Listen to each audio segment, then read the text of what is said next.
अन्यथा हम ऐसी बात कभी करने की हिम्मत भी नहीं कर सकते थे। शैतान मालिक ने अपने उसी शैतानी मुस्कान के साथ उसकी तरफ देखते हुए कहा, उस बालक का राजकुमार घोषित कर दो और पूरे राज्य को हमारे संरक्षण में ले लो। अब वो एक राजकुमार होकर भी हमारी गुलामी करेगा। हम उसे जैसा कहेंगे वो अपना राज्य उस प्रकार से चलाएगा।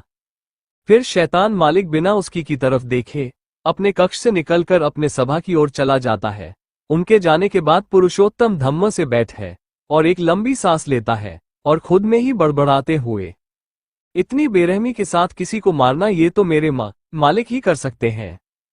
श्रेया अपने कक्ष की ओर अपना सर झुकाए हुए चली जा रही थी कि तभी वो किसी से टकरा जाती है। टकराने की वजह से दोनों ही लड़खड़ा जाती है। वो औरत जिसे से श्रेया टकराई थी उसे उसकी दासियां संभाल लेती हैं और श्रेया लड़खड़ा कर वहीं पास में लगे एक स्तंभ को पकड़ लेती है।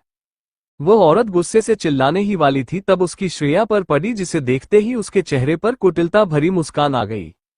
श्रेया अपनी भीगी पलकें उठाकर ऊपर देखती है तो पाती है कि माया अपनी शैतानी मुस्कान के साथ उसे घूर घूर कर देख रही थी।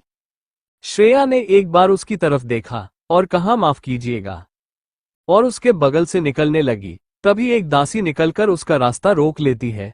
श्रेया एक नजर उसे देखती है, फिर दूसरी तरफ से निकलने लगती है। दूसरी दासी आकर फिर उसका रास्ता रोक लेती है। श्रेया फिर से एक नजर उन दोनों को देखती है, फिर माया की तरफ देखती है जो अपने चेहरे पर एक शैतानी मुस्कान के साथ उसकी ओर बड़ी कुटिलता भरी नजरों से देख रही थी। श्रेया ने उन सबको देखा और फिर स्तंभ पर टेक लगाकर खड़ी हो गई और अपने वापस से अपना सर नीचे कर लिया। माया की आंखों में एक चमक आ गई।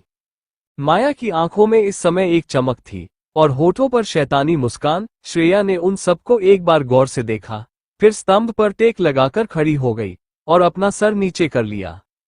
उन सबने श्रेया का इस तरह का व्यवहार देखा। वो सब थोड़ी हैरान हो गई। माया की शैतानी मुस्कान फीकी पड़ गई। श्रेया का यह व्यवहार देखकर माया की एक दासी उसकी चापलूसी करते हुए श्रेया से माफी मांगो। वो भी अपने घुटनों पर बैठकर श्रेया ने उसकी बातों पर अपनी मुट्ठी कस ली, पर फिर भी अपना सर ऊपर नहीं किया। तभी दूसरी दासी थोड़ा इतराते हुए और आगे आते हुए बोली, जल्दी से घुटनों पर बैठकर माफी मांगो। फिर उसने श्रेया को ऊपर से नीचे तक एक घिन भरी नजरों से देखते हुए कहा, पता नहीं शैतान मालिक को कहाँ मिल गई ये, और इसे यहाँ ले आए। यह ना ही कोई रानी है और ना ही कहीं की राजकुमारी हो। पता नहीं किसी बाजार में इसकी शकल हमारे मालिक को दिख गई होगी। पक्का ये कोई वैश्या ही होगी जिसने अपनी सुंदरता को शैतान मालिक के सामने पेश किया होगा। ये शब्द सुनकर श्रेया अपने दांत पीस लेती है और अपनी मुट्ठियां इतनी कस बंद कर लेती है कि उसके नाखून उसकी हथेलियों में चुभने लगते हैं और उनमें से खून निकलने लगता है। तो शैतान मालिक इसकी सुंदरता देखकर इसे ले आए होंगे यहाँ संजोने के लिए, क्योंकि आज तक उन्होंने हम में से किसी को भी हाथ भी नहीं लगाया है। हम सब यहाँ पर इतने बड़े बड़े देश की राजकुमारी और रानियां हैं, फिर भी शैतान मालिक हमारी तरफ एक नजर भी नहीं देखते।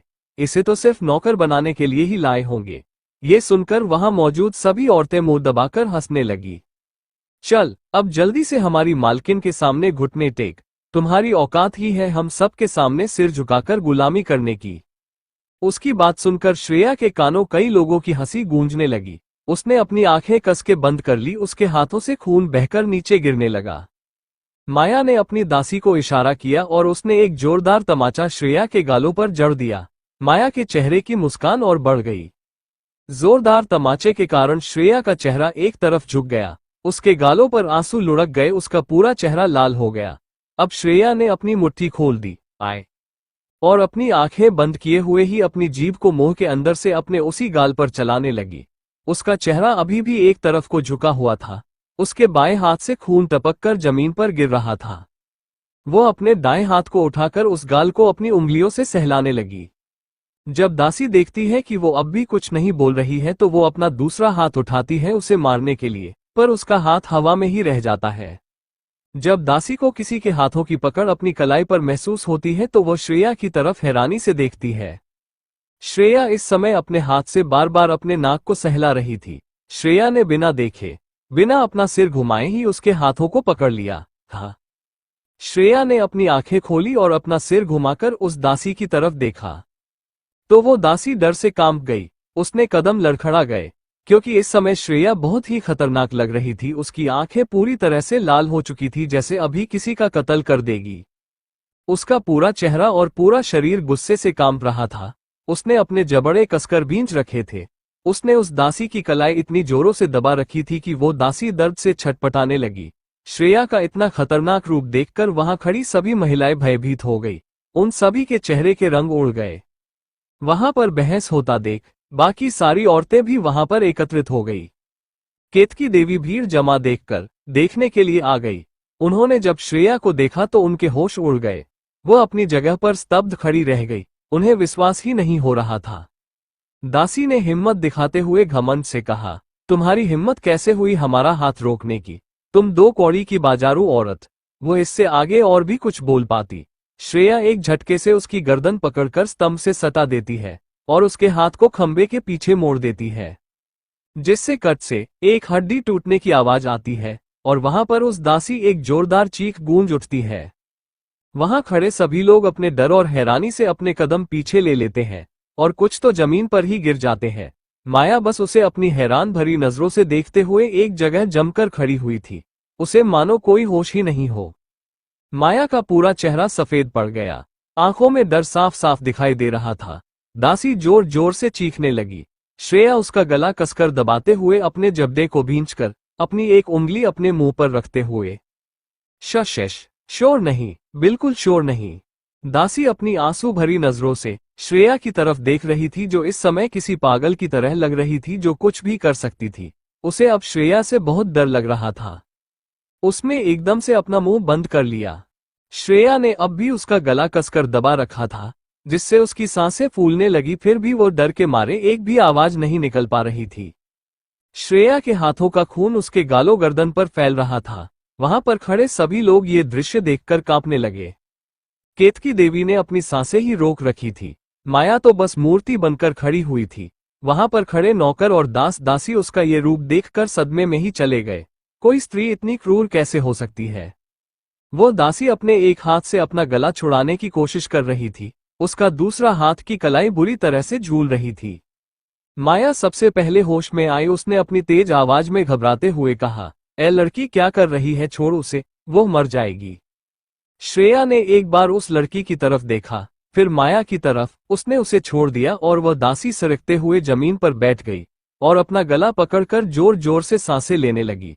श्रेया मुड़ते हुए माया की तरफ अपने कदम बढ़ाने लगी। उसे अपनी तरफ आता देख माया के रोंगटे खड़े हो गए। वो अपने कदम पीछे लेने लगी। माया अपनी घबराई नजरों से श्रेया को देखकर अपनी हकलाती जुबान से कहती है, देखो, मेरे पास भी मत आना, तुम एक पागल हो। श्रेया अपने गुस्से वाले भाव लिए हुए माया की तरफ बढ़ते चली जा रही थी। माया श्रेया को देखकर बहुत डर रही थी। वो लड़खड़ा के पीछे गिरने की हुई की। श्रेया ने उसके गले में लपेटा हुआ वस्त्र पकड़कर उसे वापस खींचकर सीधे खड़ा कर देती है। श्रेया उसके एकदम सामने खड़ी थी। उसका चेहरा अभी भी गुस्से से लाल था, परंतु उसके चेहरे पर कोई भाव नहीं थे। उसने अपने भावहीन चेहरे के साथ ही उसका वस्त्र ठीक करने लगी और अपना खून से सना हाथ उसके वस्त्र में पोंछने लगी। माया उसे अपनी डरी हुई नजरों से देखे जा रही थी। उसने डरते हुए कहा, ये तुम क्या कर रही हो? श्रेया ने धीरे से अपने दांत पीसते हुए उसकी आंखों में आंखें डालकर देखते हुए कहा, देख लिया ना, बिना किसी गलती के सजा देने का अंजाम। श्रेया ने अचानक से उसका गला पकड़कर कसकर दबाते हुए पीछे दीवार से सटा देती है। अब तक वहां पर महल के सभी नौकर और दास दासियां भी आ जाती है। जब वो सभी सामने का नजारा देखते हैं तो उन सब की आंखें हैरानी से बड़ी हो जाती है और उनके हाथ में लिया हुआ सामान वहां के सन्नाटे को चीरते हुए एक जोरदार आवाज के साथ गिर जाता है। तब जाकर सब कहीं होश में आते हैं। श्रेया कसकर अपनी आंखें बंद करते हुए वापस खोलती है और उसका गला छोड़ते हुए अपनी मुट्ठी कसकर बंद करते हुए माया की तरफ बढ़ाती है। श्रेया के हाथों को अपनी तरफ आता देख माया डर से अपनी आंखें बंद करके जोर से चीखती है। नहीं, जब उसे अपने गालों पर कुछ गीला सा महसूस होता है तो वह झट से अपनी आंखें खोलती है। उसने अपने गालों पर हाथ रखकर उस गाल को पोंछकर देखा तो उसकी आंखें हैरानी से फैल गई। उसके होंठ कांपने लगे। उसके गालों पर खून के छींटे पड़े हुए थे। वो एक झटके से नीचे बैठ गई और अपनी डरी हुई आंखों से दीवार की तरफ देखने लगी। माया वहीं नीचे बैठी डर के मारे कांप रही थी। उसकी आंखों में डर साफ साफ दिखाई दे रहा था। उसने डरते हुए अपना सर ऊपर किया और दीवार की तरफ देखा तो उसकी आंखें हैरानी से बड़ी हो गई, क्योंकि श्रेया ने अपना मुक्का दीवार पर इतना कसकर मारा था कि उसके हाथों से खून बहकर दीवार से नीचे तक आ रहा था। श्रेया जोर जोर से सांसें ले रही थी, उसका चेहरा गुस्से से लाल था। उसे इस जो समय कोई भी देख ले तो एक पल के लिए अपनी सांसें थाम ले। श्रेया ने अपने हाथों को दीवार पर इतना कसकर मारा था कि उसके हाथों के खून के छींटे माया के गालों पर पड़ गए थे, जिससे माया और भी ज्यादा डर गई। उसके मुंह से आवाज भी नहीं निकल रही थी। श्रेया ने दीवार से अपना हाथ हटाया। उसके चेहरे पर दर्द का कोई नामो निशान नहीं था। उसने अपने होंठ कसकर बंद रखे थे। श्रेया ने अपने हाथों की मुट्ठियां कसकर बंद कर ली और उसने गुस्से से चिल्लाते हुए तेज आवाज में कहा, दूर रहो तुम सब हमसे, घिन आती है मुझे तुम इंसानों से। उसकी आवाज सुनकर वहां पर खड़ी सभी औरतों के रोंगटे खड़े हो गए। श्रेया ने अपने दांत पीते हुए आगे कहा, जितना हो सके उतना दूर। सभी औरतें श्रेया की तरफ चुपचाप सहमी हुई सी देख रही थी। किसी की कुछ भी कहने की हिम्मत नहीं हो रही थी। श्रेया ने एक नजर माया को देखा और फिर अपनी कदम उस दासी की तरफ बढ़ा दिए। दासी अपने हाथों को पकड़कर जोर जोर से रो रही थी। श्रेया को अपनी तरफ आता देख वो एकदम से चुप हो गई और खुद को पीछे खिसकाने लगी। श्रेया उसके पास अपने बिना किसी भाव वाले चेहरे के साथ पहुंची और अपने पंजों पर बैठ गई। उसने अपने उसी खून से सने हाथों से उसके दोनों गाल पकड़े और दबाते हुए कहा, आगे से मुझे गाली देने की हिम्मत बिल्कुल भी मत करना। आज तो तुम्हारा सिर्फ हाथ तोड़ा है। अगर दोबारा कभी मुझे गाली देने की हिम्मत भी की तो तुम्हारे हलक से तुम्हारी जबान खींच लेंगे। श्रेया ये सब अपने दांत पीसते हुए कह रही थी। श्रेया ने उस दासी के जबड़े को इतना कसकर दबाया हुआ था कि उसके पूरे गाल लाल हो गए। दासी की आंखों से आंसू लगातार बह रहे थे, परंतु उसके कुछ भी बोलने की हिम्मत नहीं हो रही थी। उसने अपना चेहरा दासी के और करीब ले जाते हुए अपने दांत पीसकर अपनी धीमी आवाज में कहा, आई बात समझ में। दासी ने उसे अपने इतने करीब देखकर सांस लेना ही बंद कर दिया। वो इतना ज्यादा डर गई कि उसे उसकी बात ही नहीं सुनाई दी। श्रेया ने झटके से उसके जबड़े को और कसकर दबाते हुए कहा, आए बात समझ में, हाँ या ना। दासी अपनी डरी हुई नजरों से उसकी तरफ देखती है और अपने सर को डर से हाँ में हिला देती है। एक झटके से श्रेया उसे छोड़ देती है और वहां से उठते हुए उन सबको अपनी एक चेतावनी और गुस्से भरी निगाहों से देखती है। उसके देखते ही सब अपने कदम पीछे ले लेते हैं और श्रेया वहां से निकलने लगती है। वहां खड़ी सभी औरतें किनारे हो जाती है। श्रेया अपना सर नीचे किए वापस अपने कक्ष में चली जाती है और द्वार जोर से बंद कर देती है। उसके जाने के बाद सब अपने जगह से हिलते हैं और उन दोनों को उठाते हुए वैद्य के पास ले जाने लगती है। सब जल्द ही तितर बितर हो जाती है। केतकी देवी वैसे ही मूर्ति बनी खड़ी थी, नहीं अभी भी कोई होश नहीं था। वो उस तरफ देख रही थी जिधर श्रेया गई थी। थोड़ी देर तक ऐसे ही खड़े रहने के बाद उसे कहीं होश आया। उसने अपने इधर उधर देखा तो पाया कि सभी लोग जा चुके थे। एक नजर उस तरफ देखते हुए वह भी वहां से चली जाती है। श्रेया सीधा आईने के पास जाकर अपने हाथ को आईने के पास बने मेज पर टिका देती है और आईने में बड़े ध्यान से खुद को देखने लगती है। वो थोड़ी देर तक ऐसे ही अपने गुस्से भरी चेहरे के साथ उस आईने में खुद को घूरती रहती है। उसकी आंखों से आंसू बहने लगते हैं और वह रोने लगती है। वो रोते रोते ही कहती है, देखो आरव, देखो तुमने मुझे क्या बना दिया है। आज मैंने किसी का हाथ तोड़ दिया। मैंने किसी का हाथ तोड़ दिया। और वही खड़े खड़े ही अपना मुंह छुपाकर रोने लगती है। थोड़ी देर तक रोने के बाद अपने चेहरे को अपने हाथों से साफ करती है और फिर उसके चेहरे पर गुस्से के भाव आने लगते हैं। आईने में बने श्रेया के साए में श्रेया से कहा, तुझे अभी भी दूसरों के दर्द से दर्द होता है? फिर तो तुम्हारे साथ जो भी हुआ एकदम सही हुआ। तू है ही बेवकूफ, तू इसी के लायक है। उसकी बात सुनकर धीरे धीरे श्रेया का गुस्से वाला चेहरा एक मुस्कान में बदलने लगता है और फिर हंसने लगती है। वो हंसते हुए ही कभी अपने हाथों को देखती तो कभी आईने में खुद को। श्रेया ने हंसते हुए आईने के साए से कहा, देखो आज मैंने किसी का हाथ तोड़ दिया। और फिर चिल्लाते हुए अपने हाथ फैलाकर कहती है, मैंने किसी का हाथ तोड़ दिया।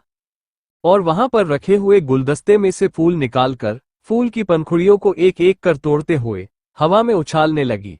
उसने फूल के टुकड़ों को हवा में उड़ाते हुए ही कहा, खुशियां मनाओ दुनिया वालों, खुशियां मनाओ। श्रेया शर्मा मर गई, मर गई श्रेया शर्मा।